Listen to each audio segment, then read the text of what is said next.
Okay, good afternoon, everyone. Hope everyone is really enjoying Summer Action Project Week and really thinking about those local projects and local innovation for this year going forward.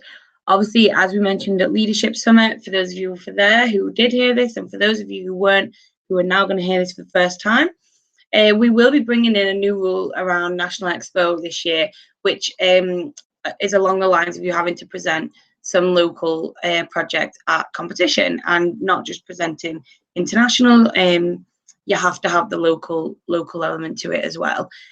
So we really want to encourage you this project week to start thinking about those local ideas, those local innovations.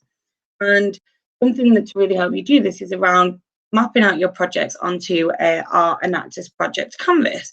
So this was created last year for Summer Action. We've made a few tweaks and changes, but I'm here to talk you through this briefly, just in case you've never seen anything like this before and you might be struggling for how we fill it out. So the Enactus Project Canvas allows you to map out your project onto like 2 pages. We don't want some massive in-depth project plans, but it might be that you go in more detail on some of these areas if you identify that there might be a bit of a gap or some information missing. But and this is all about getting those project ideas condensely into one space. And it should identify potential gaps that you're missing in your project. And this might be the reason why it's not quite reached impact yet, or what takes the project to the next level, because you've identified that gap that's missing. And long term, you can also use the social project canvas to innovate around by picking a certain area and thinking about what's another alternative way we can do this, what's an opposite solution to do, focusing on sort of one aspect that might not be working very well. So to start off with, I've sort of come up with like a really random project idea, which isn't a project for any particular team now. It might sound a bit like some you've heard of, but I'm limited to my resources as well. These are just things that I could think of straight away that would help put together this project. So all the boxes are numbered. So obviously we're going to start at number 1. So the first thing we talk about is needs assessments in Enactus, and this is the most important thing we talk about. And our problem and need has, it will come from your needs and wants assessment, and this will cover 3 levels. We like to think of it as like an upside down triangle, narrowing it down to really the like quality right down at the point of that triangle at the bottom. So that first top level is looking at what are the general statistics of an area. So my project wants to focus on working with those who are maybe elderly and living a lonely life, and maybe they might be like socially isolated. So I would go online and look at like BBC or any other news articles and pull out those top level statistics on around like where loneliness is at the moment, around the elderly and social isolation, and why that might be having such big problems on in society. And then after I've done that, I'd maybe look at what project partners were available. So on a broad level, I might go and do some research at Age UK. I might also go and speak to the local community centre, and maybe people at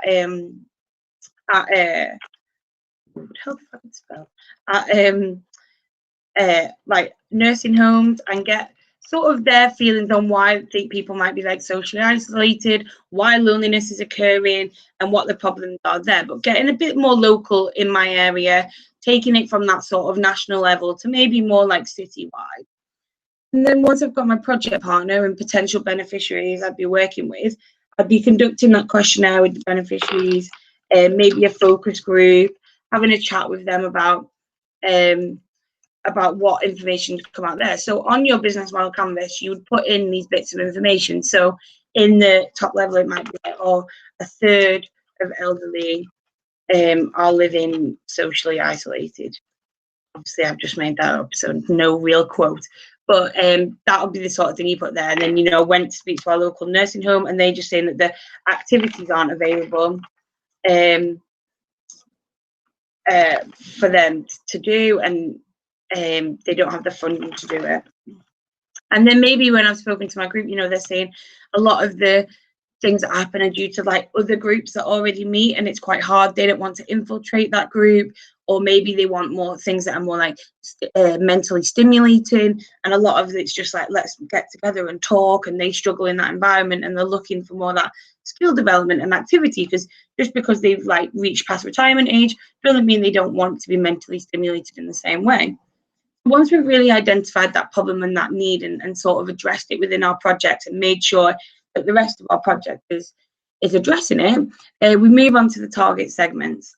So here it breaks down into two things. So you've got the beneficiary side and then possibly a consumer side. So we're thinking the customer side when we're looking at projects which maybe have a item to sell or a source of revenue model that way. But remember that all our projects can come in like 3 different types. So there's community projects, which can be solely funded by grants and fundraising, and they don't have to have that revenue stream, and they would just have a beneficiary group. They might not necessarily have a consumer that comes with it. And then you've also obviously got your more like social enterprise projects, which have that maybe that service or the product that someone can pay for. So you might work with the homeless, but your customers might be people across stalls, because they're the people who are going to supply the funds to run the project. And obviously the beneficiary group is those who we're really impacting and want to have the most impact on in the future. So in my made up project, the beneficiary group we'll be looking at is the elderly. And that would include those living in social isolation and loneliness.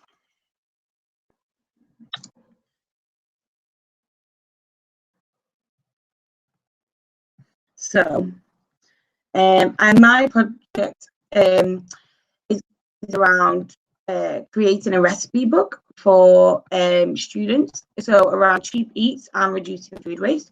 So my customers might be students or young adults sort of just moving into first home.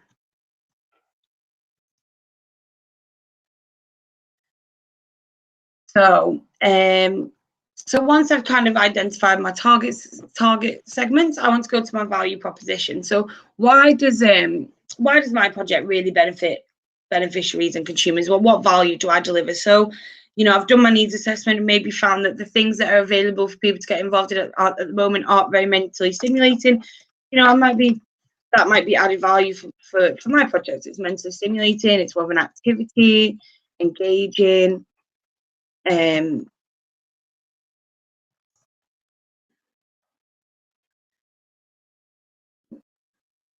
for the elderly to work with. So, and that's my added value. So it's not just about getting together, let's have a chat, let's do this. It's more about, wow, can we create something, put heads together, use their experiences from life and ours, and put together to really combat around food waste and as well as the social isolation and the loneliness. And then your social benefit, we'd move down to social benefit. So here you're looking at sort of like what sort of like social impact are we looking to achieve? So this is looking at things around like finance, nature, social, human, physical, anything like that. And this is really think about that needs assessment to make sure that what you're putting here is really addressing what the need is you identified. So for me, it would be about reduction of social isolation. So getting people out more.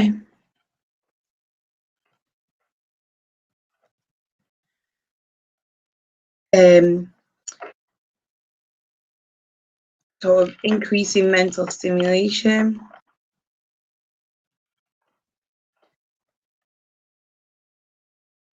Brain active, healthy.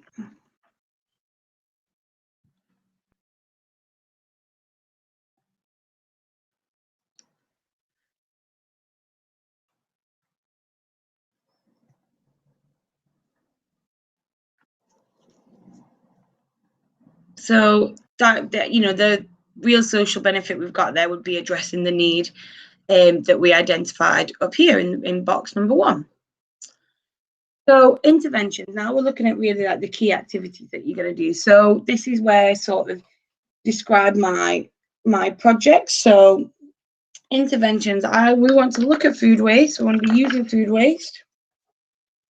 to create a recipe book for students, using sort of basic budget food. And we want the beneficiaries we work with to produce these meals, sample, and collect food waste to produce.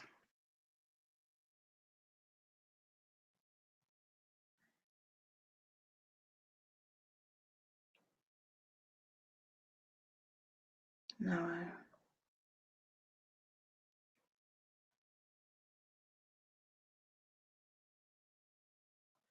And also the food that's made as a byproduct, maybe we can distribute to the homeless, and then I can add the homeless as a target segment, as sort of like a secondary segment would be the homeless, as they can receive meals cooked using the food waste. So these activities then would look at like what resources we need. So we'd need design skills for the recipe book, cooking experience. We need access to food waste. We'd be looking for a team to create the recipes. A distribution channel.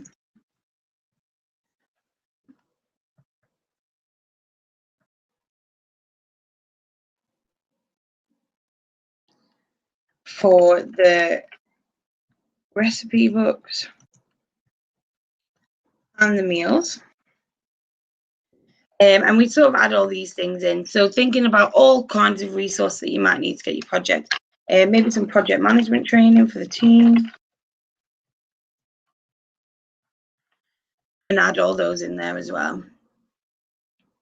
Then, so after we've sort of identified everything that we need, and this sort of first page covers off sort of like the fundamentals of the project, so what it's all about. So the who, the what, and the sort of the how, the why, those sort of questions are all going to be at the top in this first page.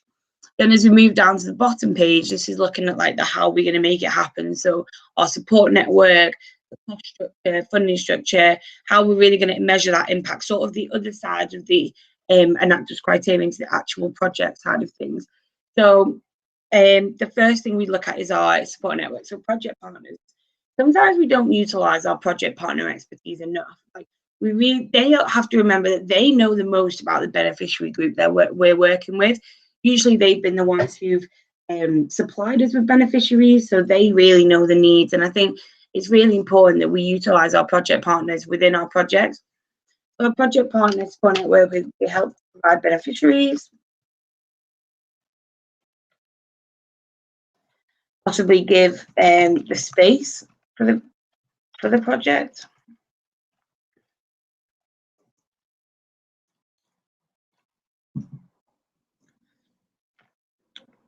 And introduce us to new ideas of where the project could go.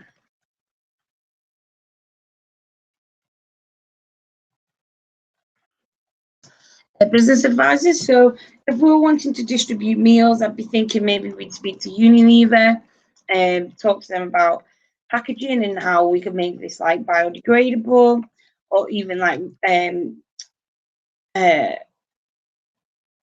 readable, or how we could make it so it can be recycled, etc., that sort of thing. And then I might speak to PMI about project management and how to effectively run this.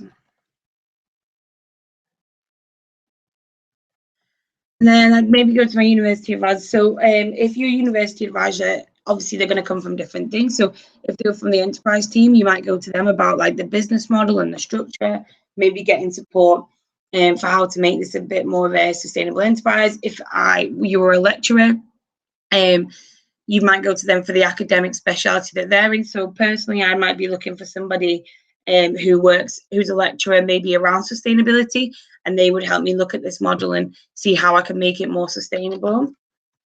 But if your university advisor is in the student union, then you might ask for advice on the risk assessment side of it, working with the elderly, maybe the connection with project partners in the first place.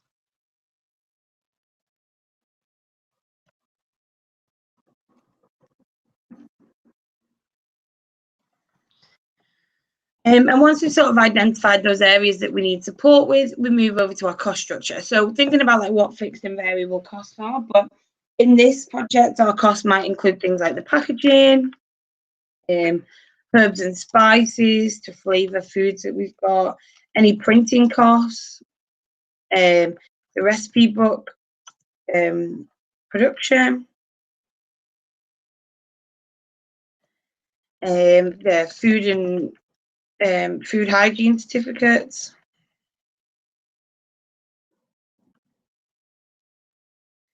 It might be that you need DBS checks because you're working with a particularly vulnerable group of people. And they're the sort of things that would go in your cost structure. And then if you knew the prices of these, you could stick these on the end. So in package like £8, other spices would be like £20. Usually about, I think it's like £20 each to do a basic DBS check sort of thing. So for a few people. Sometimes if you speak to university, you can get like the food handling certifications and the DBS checks done through your student union or through some other aspect, because you usually got links to get all that done together. And then once we've looked at the cost, you might look at your funding structure and think about how you want to break this down. So as this is quite a heavy base like community project, I'd be looking to apply to at least 2 ITCs. And I'd be hoping to make it through to at least the second round. So I'd be looking at maybe £500 that come from ITC money. Obviously, guys, don't forget that ITCs is such easy money to apply for projects with. Our sponsors love to see what you're doing with new ideas and fresh ideas. So you can apply to ITCs with basic ideas and then think about how they'll scale and grow throughout the year, which is how you progress through the processes. But don't forget that ITCs are available for you, and they're such easy pots of money for you to get started with your project. Also, maybe as a team, we'd hold like a fundraising event, maybe do a couple of cake sales to bring in a bit of money for that. And then hopefully towards the end of the year, the recipe book would be selling. So maybe we'd have had a few sales of our recipe book by then, maybe at a launch event or something.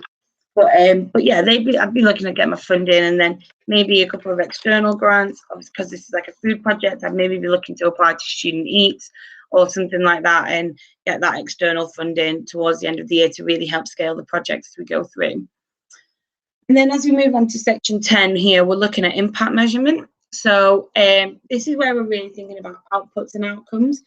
So outputs is really thinking about what the changes in understanding is like in the skill set. So this is kind of like the basic thing you want to achieve within the project. So the output for me would be the recipes, sort of learning new cooking skills,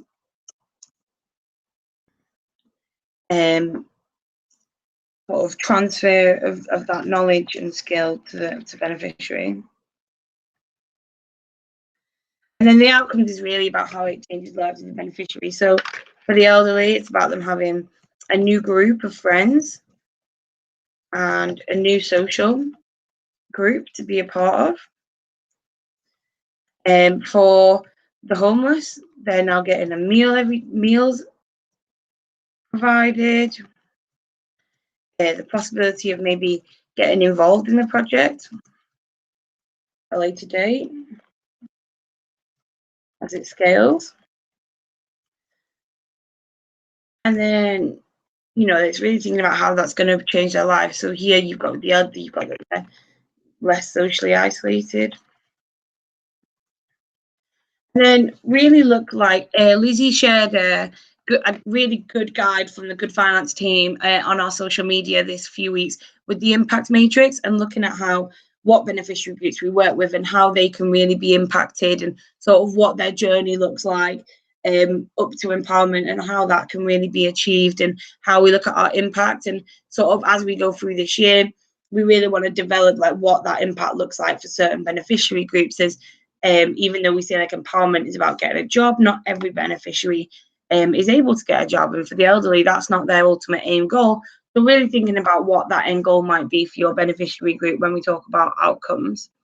And finally, the last box is about channels. So how are you going to get people, how are you going to reach your target segment? How are you going to gain beneficiaries for your project? So probably reach out to local charities, to local centres in the community.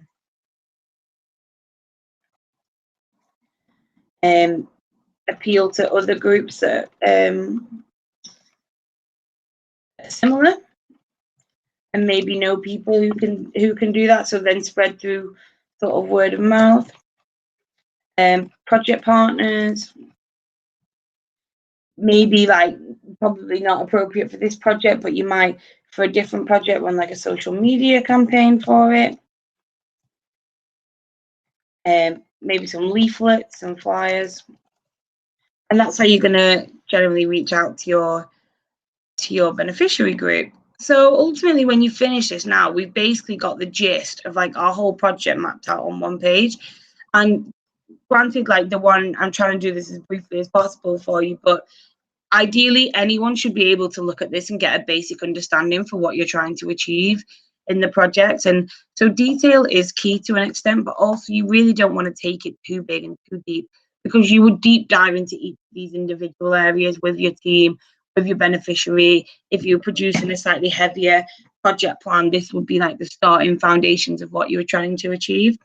And then from this, like, you'd have an overview, you'd be able to develop in certain areas. You know, I might look at this and say, oh, well, my interventions aren't that great. Maybe I can find a different way that I can really deliver on the social benefit I'm trying to have. So I can innovate around interventions and thinking about what different ways I can utilize what I've got and what resources I've got to really create a different intervention. Or maybe my target segment's not quite right and I can innovate in a sort of new target segment we can go into. Social isolation is always a tricky one with project partners. It's a bit like working with the homeless and how you reach the people on the street. So with social isolation, it's a bit the same. Like you can work with project partners to access the elderly, but are they generally the ones that are actually in social isolation? So I guess it's working on those different areas and how we can innovate to really achieve the social benefit we want to have and add in that value proposition. But as a tool, like, this is brilliant. I use this a lot in entrepreneurship when I was out in Kenya. It's very easy for people to understand. It's very easy for you to map out your project. I think it can really give you an idea and an insight into areas you could scale in and innovate in and utilize it going forward. So I really hope that this has sort of helped you put this together if you were maybe thinking like, oh no, I don't know how I'm going to fill this out, or this is so complicated, or I don't study business and I've never seen anything like this before. Hopefully this gives you a bit of a snapshot. Obviously, as I've said, like, you're more than welcome to reach out to me. My email is odavidson@enactus.org, or reach out to your program improvement manager who can help you put this in place.